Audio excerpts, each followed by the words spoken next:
Good morning, evening, afternoon, night, whatever time of day it is for you. Uh, I did a quick video last night, basically updates of basically what's going on with my family and what I've been up to. And I talked about Carrier Falcon Princess, which is a retarded fantasy romance thing that I have started reading. Not necessarily retarded, but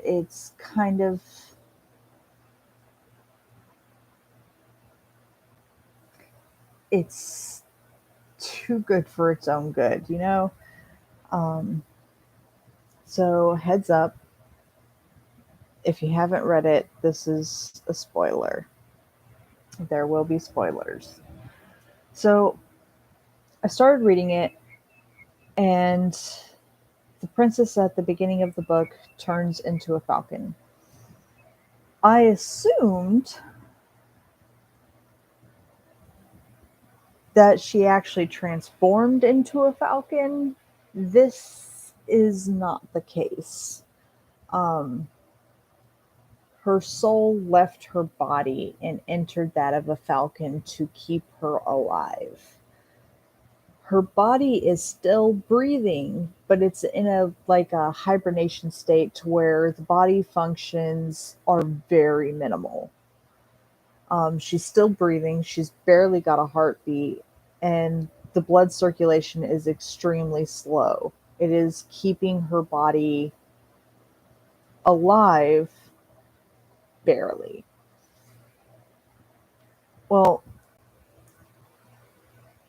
they have just found her body, and I believe that was chapter 39 or 38 that they had recovered her body and found out that she's still alive. Um, the doctors could not get her to wake up at all, and he hypothesized or theorized basically that her body is in a hibernation state.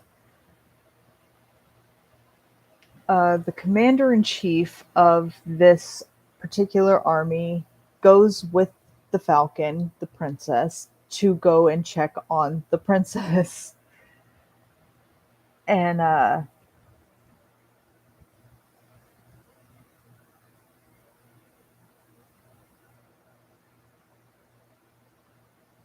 it seems like everyone has high expectations for her without knowing squat, um, from what I've gathered. And it's kind of actually ticking me off to a certain degree.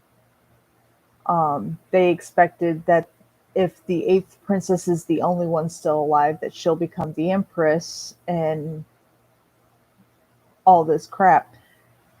She was never trained. She never had the proper training of an heir. She was living in hiding, trying to live. So,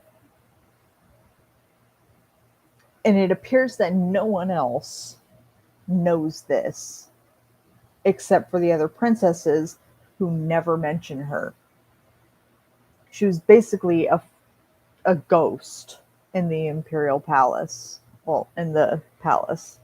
Can't say imperial because they're a kingdom, not an empire. Um, she had made her first accomplishment, like really big achievement, when locating the princess, and brought the reports back to the commander in chief so that they could go and rescue her. Um, Usually she's delivering messages back and forth, but after one of her last incidents where she got seriously injured, the commander in chief decided that she was not allowed to do that anymore. He's actually very attached to this bird without knowing that he's attached to the bird. And now he has a sneaking suspicion about the princess because when she first woke up, the first thing she asked was about the bird after calling his name. So now he kind of has a sneaking suspicion, but I'm pretty sure he's going to be kind of dumb and not get it at all, which seems to be the case with all these brainiac nerds that just don't think that this is possible, which I understand, but I don't at the same time. Uh,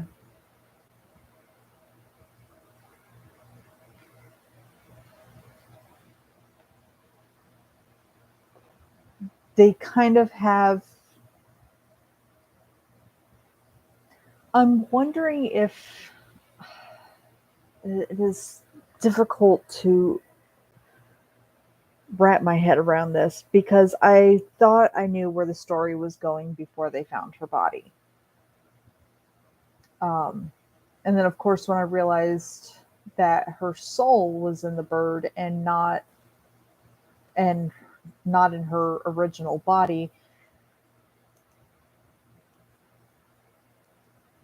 I was like, well, now I have no idea where the story is going. Is she going to tell them that she was the falcon? Is she going to not tell them and just keep falling into a deep hibernative state when she wants to be the bird?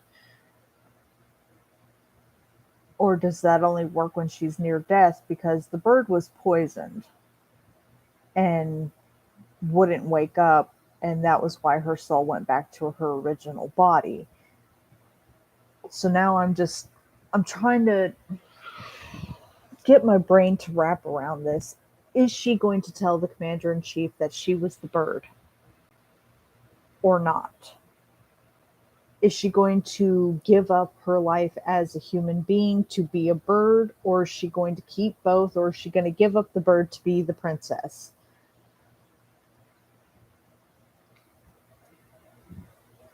I want to keep reading it. I've made it to chapter 40 and I still absolutely love it. It's hilarious, serious, and kind of tear jerking, to be honest. Um, but it's got the right amount of relief slash comedy in it to just kind of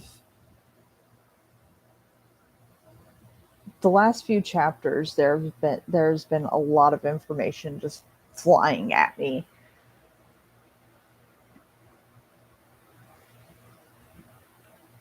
and I absolutely love the story, and I want to keep reading it, but I'm scared to read anymore because they could really ruin the story if they don't handle this the right way.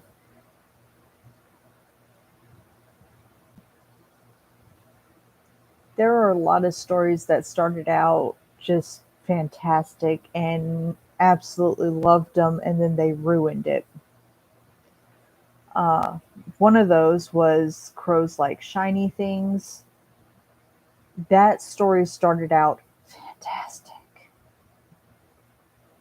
It was amazing. And then they had her in the main lead do the deed, and then it turned to shit immediately.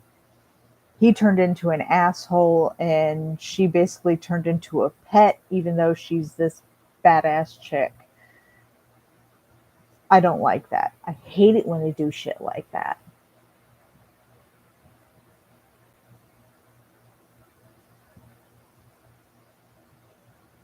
So I stopped reading that one for good. I even took it off of my favorites list and just stopped reading it entirely because it pissed me off so much. There was another story that started out with the main female lead getting raped,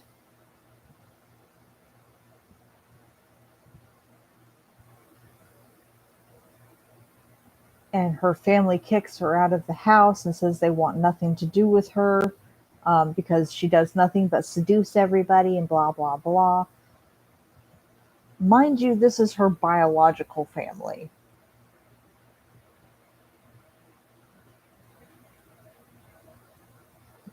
So after that, I immediately dropped it. I was like, yeah, no. I was like, I've read too many stories with rape victims in it. I know where this one's going automatically. Um,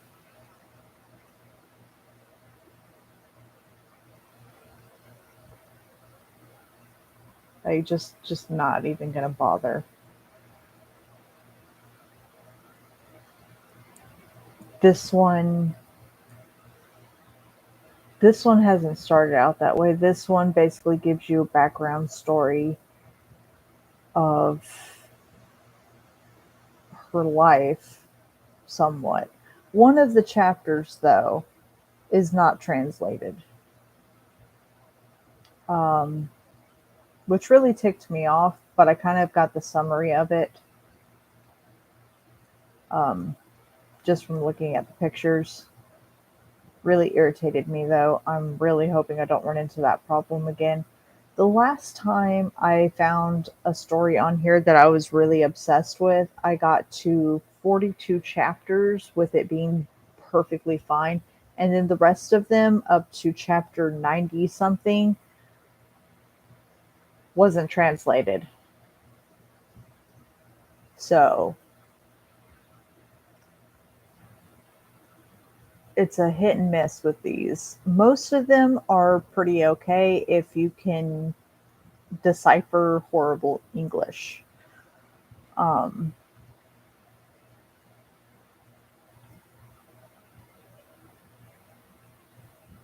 I kind of have an issue with it. It really frustrates me to no end when the English doesn't make any sense. Um, when it's not grammatically correct or anything like that, it drives me up the wall. And this one, it's just the one chapter. It still has some issues, but at least the names haven't changed. The names of things haven't changed. The story hasn't had any of these screwed up loops like most of the other ones do.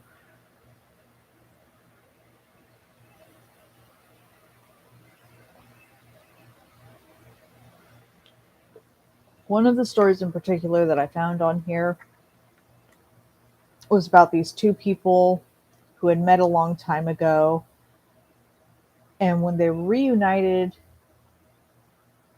she knew him immediately. She recognized him immediately. He didn't recognize her. Well, a few chapters later, all of a sudden, she doesn't know. Like, all of a sudden, she's just like, is he who I think he is? And he's like, I know her. And it keeps flip flopping like that through the rest of the chapters. And it's just like, really? Is there something wrong with the English, with the translators not getting this right? Or did the writer of the story seriously just fuck up? Um,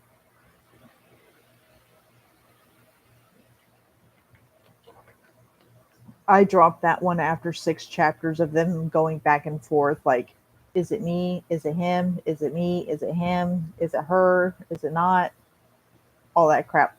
6 chapters of that. And I felt like it was going to keep going.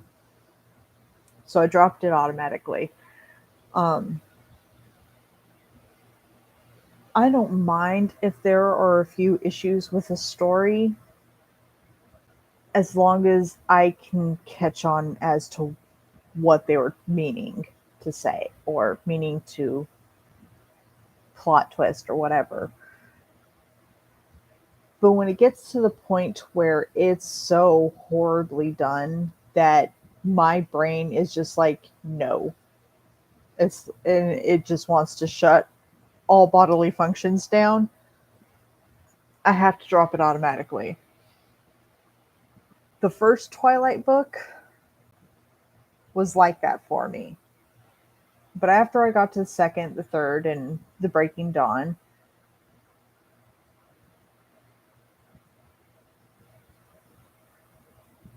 it wasn't like that anymore. I started being able to wrap my head around it, and the book For anyone who hasn't read the Twilight series, I highly suggest that you do, especially if you really hated the movie. Um, because in the book, Bella's not that stupid. In the movie, Bella retarded. Um, there is no love between her and Jacob. They have a weird bond, yes. They kept that part in the movie, but they tried to make it borderline boyfriend girlfriend. No. In the book, they are strictly friends. Best friends, mind you, but friends. Um, Bella's the first one to realize why the Beltori may be coming after the Cullens. She was also the first one to realize that James would be coming after her. Um, and she was also the one that snuck out of the airport to go and meet James at the ballet studio. The book makes far more sense than the movie. The movie, they made Bella seem like a retarded damsel in distress, and I absolutely hated that. Um, Also, her interactions with the rest of the Cullens, especially with Rosalie and Alice, is far more complex in the book than it is in the movie. The movie, Rosalie just hates her outright. The book, they explain, Rosalie explains why in detail. And it's not that she hates her, she just thinks she's making a stupid choice. Which they kind of got the overall idea for the movie, but the book is far more, it goes into far more depth on their stories, on Bella's control over her rationality. Um, my absolute favorite was her lust for blood. They showed that to an extreme in the book, to where I was just like, oh shit, she's actually going to kill someone. And then at the last second, she just kind of comes back to her senses just barely and manages to throw herself off the cliff to get away from the hiker so that she doesn't kill him. And I love it. Not only that, they're not trying to keep her child from her in the book. Yes, they're kind of iffy at first, but afterwards they're just like, fuck it, let her have her kid. In the movie, it was like they were trying to take possession of her child and not let her have anything to do with it. I hated that. Although in the movie, I get that it made sense, um, especially with Rosalie. But everyone else pissed me off. Um,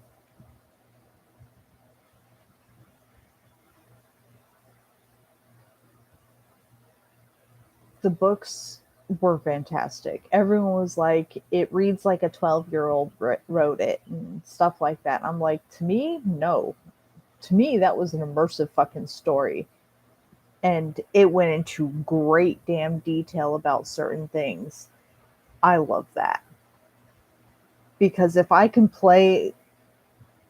of play the movie, my movie version of it in my head while I'm reading it, it's perfect. If I cannot do that and I have to make references to a shitty movie based off of the books, it is not a good story. Now, you do make comparisons. That's natural, especially if you watch the movies first. I got lucky and I only watched the first movie before I read all the books. My mom happened to see all of the books on sale and bought them for me, and I immediately sunk into reading them. And it only took me 2 days to read all four books. It is four. Yeah, four. And God, I loved it. I absolutely loved it.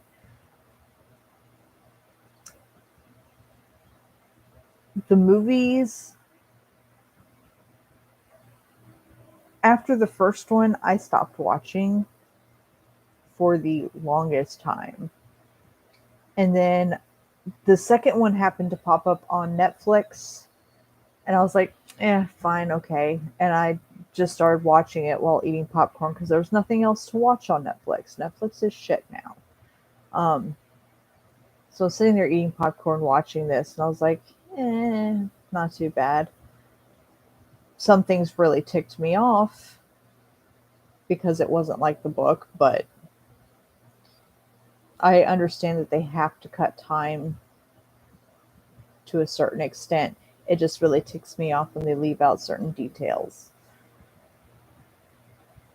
Then I happened to see the third one, which popped up after this one. Which one? Which order does it go in? Is it New Moon Eclipse and then Breaking Dawn, or Eclipse New Moon? One or the other. I believe it's New Moon and then Eclipse.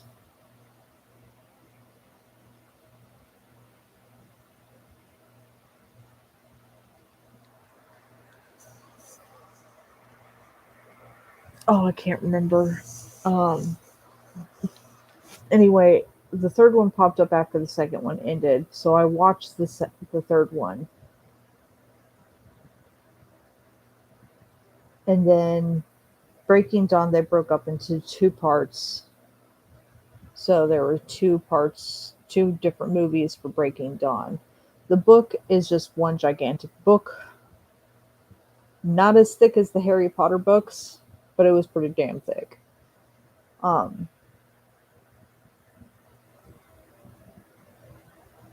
I liked the transformation scene in Breaking Dawn with Bella turning into a vampire.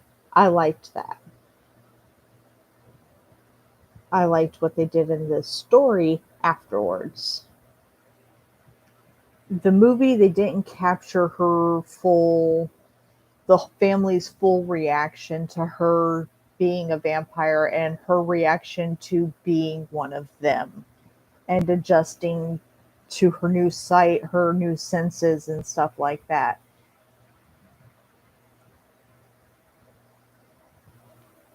They didn't catch her complete clumsiness in the movies either.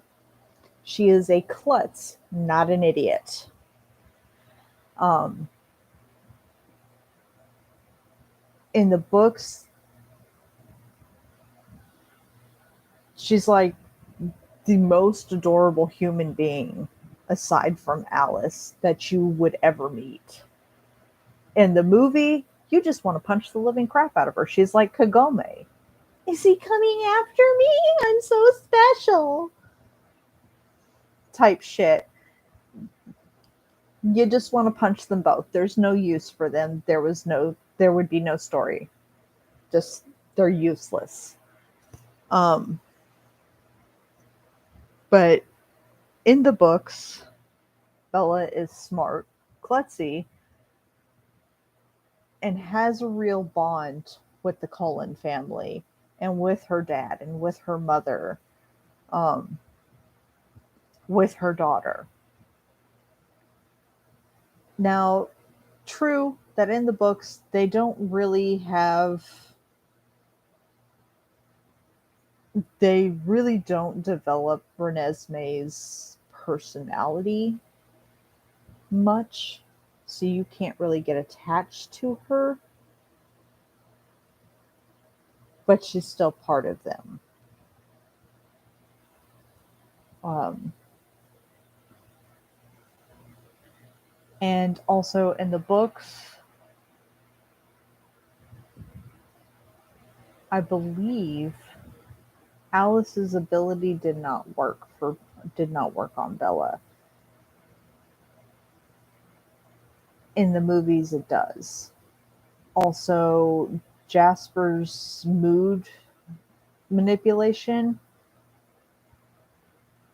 works on Bella in the books, I believe, if I'm recalling that correctly. Um, he can't force her to change her mood, but he can help calm her down. And he's very good at reading her mood, which he tends to stick around a lot more. In the book, I felt really bad for Jasper just because his lack of self control when it came to blood. Bella made him look like shit. She didn't mean to, and I know it wasn't her fault, but I felt terrible for him because he's had an issue with it. But he doesn't seem to understand that that's like their drugs, their alcohol. He is essentially an addict who is now in AA meetings trying to fix himself. Whereas Bella was just eh. Her first hunt was the only time that she really nearly only lost, where she nearly lost control and killed a person. And the only reason that she stopped was because Edward kept chasing her and her instincts kicked in as another predator trying to attack her when she got her food. That was the only reason she stopped. In the movie, they didn't quite catch that the right way.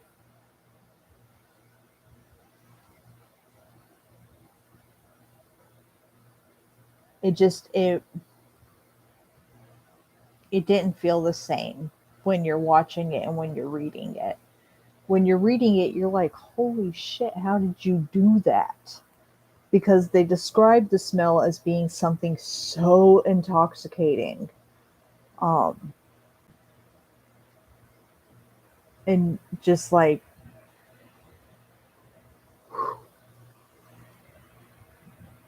and she manages to pull away from that by focusing on her basic instincts. And you're just like, holy shit, Bella, how did you do that? I liked her so much better in the books.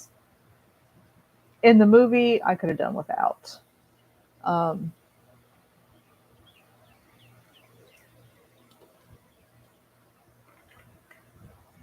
I don't even know if y'all will be able to hear this at all because my headphones have been acting really weird lately, or maybe it's just my computer. I'm not entirely sure.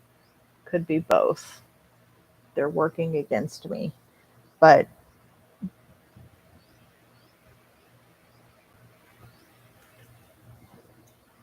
I'm going to have to eat something else. I'm hungry. I had mozzarella sticks not too long ago, but I'm still feeling hungry. Um,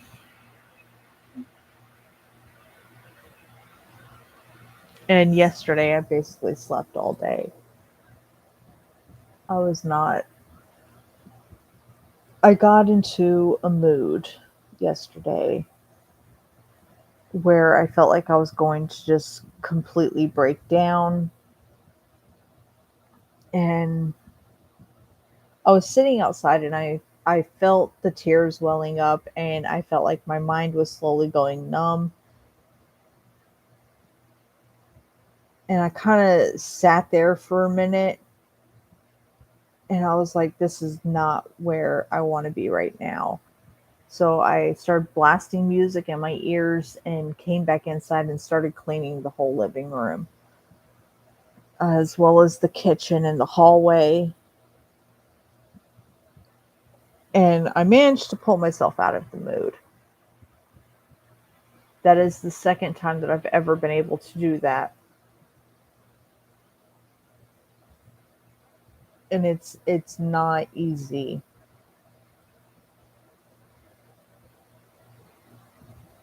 I was fine basically all day just sleeping, and I knew I was tired. I knew I was mentally not ready for anything, so I was just letting myself sleep. It would wake me up. My body would wake me up if I needed to use the bathroom or eat or drink. Um, and then I woke up the last time at like 3 or so, I believe, and just decided to stay awake. Um, Basically, fighting with myself to stay awake. And then I just kind of fell into that mood. Felt like I was just going to completely fall apart. And I was like, this is not an okay state to be in. I was like, I need to do something to get my mind off of it. So I threw in music and went on a cleaning spree. Um, which really there's no point in sweeping up all the sand from the floors because I live in Florida. It's just going to get in again.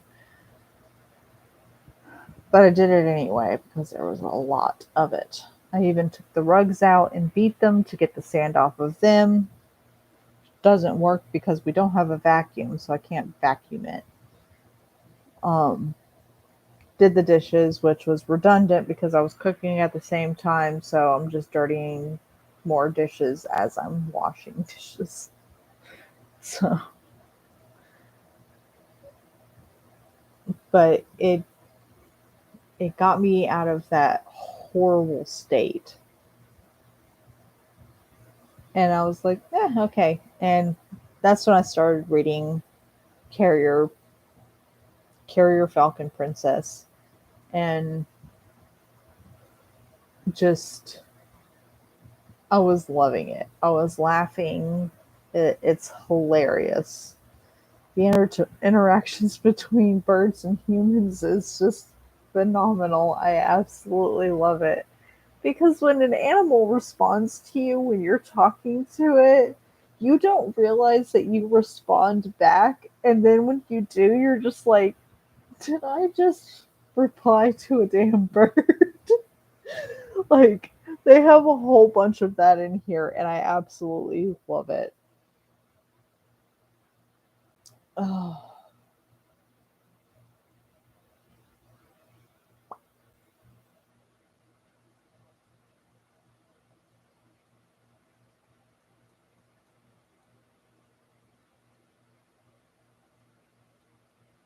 I chopped my hair. My mom added layers to it.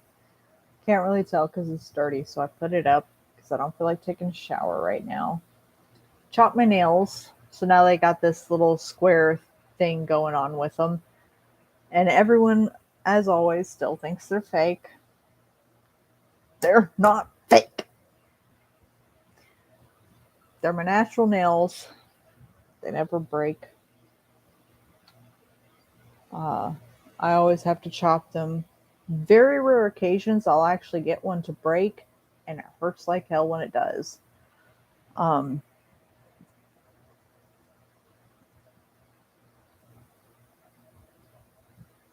for some reason, my nails don't chip like normal people's, where they then just file it down and smooth it out and stuff like that. When mine breaks, it breaks all the way down to the skin, and then it's just bleeding the entire time. So I have to wait for it to heal, and then when it starts growing, I can feel it. It hurts because then it's ripping at the skin as it's growing. It, so I try to keep them about this length. These have gotten a little longer, but they can't all be perfect. I tried. I do have to take the paint off of them though. Oh yeah. The pink and blue, pink and green are black light paint. Uh, I used my black light paint to do them because I wanted them to go off when I did my black light, when I turned on my black light, which I usually only do that for movies, but I had just finished painting the doors for my entertainment system, so I decided to use them as nail polish because I wanted my nails to actually respond to the black light. I had a fingernail polish that actually glowed when the UV light came on, but it's disappeared on me. A lot of my fingernail polish keeps disappearing on me. So eventually I'm going to have to go through and tear everything off of my bed and figure out where it all disappeared to because it was up here on my windowsill. Now it's done gone. It's done for. I finally got my hand sanitizer to work. Yay. Um when I first bought it, I could not get the pump to work at all. So it was just sitting there looking pretty. I don't know why it took me basically a year to figure out what was wrong with it. But the little tube inside was set up against the corner in just the right way that it was basically sucking on the wall instead of pulling up the sanitizer. And I don't know why my brain was suddenly like that may be the issue, and so I fixed. I don't know why it took me a year to figure that out. I was like, I wonder if anyone else has ever had that problem where they can't get the pump to give them anything from inside the bottle, and then they're just like, oh, it may be that, and then so they unscrew it and readjust the tube and all that, and then it works just fine. It took me an entire year to figure that out. I wasn't really too concerned about it, and I completely forgot about it for a couple of months. But every time I found it or ran into it while I was cleaning, I was just like, why won't you work? So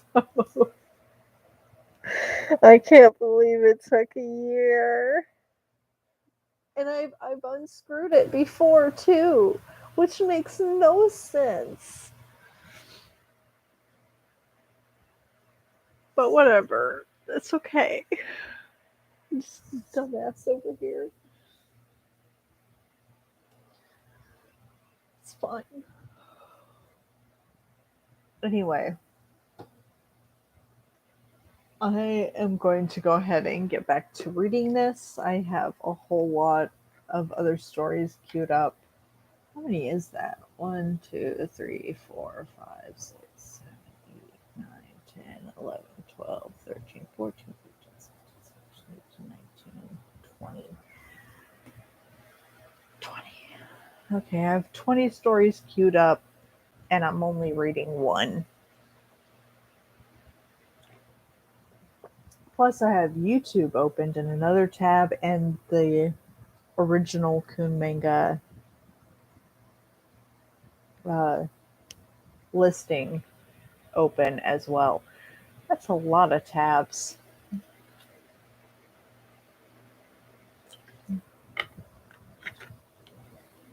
Yep, I'm going to start reading these. Some of them I've already started reading, but they have updates, so I pulled them up again. Probably shouldn't have bothered doing that. But sometimes I reread them, especially if they don't have that many chapters. So, anyway, I'm going to go ahead and get out of here. I hope you guys have a wonderful evening, morning, night.